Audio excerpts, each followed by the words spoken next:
চোট কাটিয়ে স্প্যানিশ লা লিগায় ফিরলেও ফ্রান্সের পরবর্তী ২ ম্যাচে অধিনায়ক কিলিয়ান এমবাপ্পেকে বিশ্রাম দিয়েছেন কোচ দিদিয়ের দেশাম। উয়েফা নেশনস লিগে আগামী ১০ অক্টোবর ইসরায়েল ও ১৫ অক্টোবর বেলজিয়ামের বিপক্ষে অ্যাওয়ে ম্যাচ খেলবে ফ্রান্স। ম্যাচ দুটির জন্য বৃহস্পতিবার এমবাপ্পেকে বাদ দিয়ে ২৩ জনের দল ঘোষণা করেন ফ্রান্সের কোচ। ১৫ মাস পর দলে ফিরিয়ে আনা হয় ফরোয়ার্ড ক্রিস্টোফা এনকুনকুকে।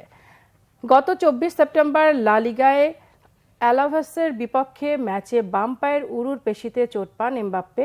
প্রাথমিকভাবে ধারণা করা হয়েছিল অন্তত ৩ সপ্তাহ মাঠের বাইরে থাকতে হবে রিয়াল মাদ্রিদ ফরোয়ার্ডকে। তবে দ্রুত অবস্থার উন্নতি হওয়ায় বুধবার লিগের বিপক্ষে চ্যাম্পিয়ন্স লিগ ম্যাচে বদলি হিসেবে শেষ ৩৫ মিনিট খেলানো হয় ২৫ বছর বয়সী এমবাপ্পেকে। তবে ফরাসি কোচ দিদিয়ের দেশাম কোনো ঝুঁকি নিতে চাইছেন না। পুরোপুরি সেরে ওঠার জন্য তাকে পর্যাপ্ত সময় দিতে চান। সম্প্রতি হুট করেই আন্তর্জাতিক ফুটবলকে বিদায় বলে দিয়েছেন আতোয়ান গ্রিজমান। ফলে প্রায় ১১ বছর পর ২ তারকাকে ছাড়া খেলতে হবে ফ্রান্স দলকে। নেশনস লিগে এ লিগের ২ নম্বর গ্রুপে ২ ম্যাচে ৩ পয়েন্ট নিয়ে ২-এ আছে ২০২০-২১ মৌসুমের চ্যাম্পিয়ন ফ্রান্স। ৬ পয়েন্ট নিয়ে শীর্ষে ইতালি, ৩ পয়েন্ট নিয়ে ৩-এ বেলজিয়াম।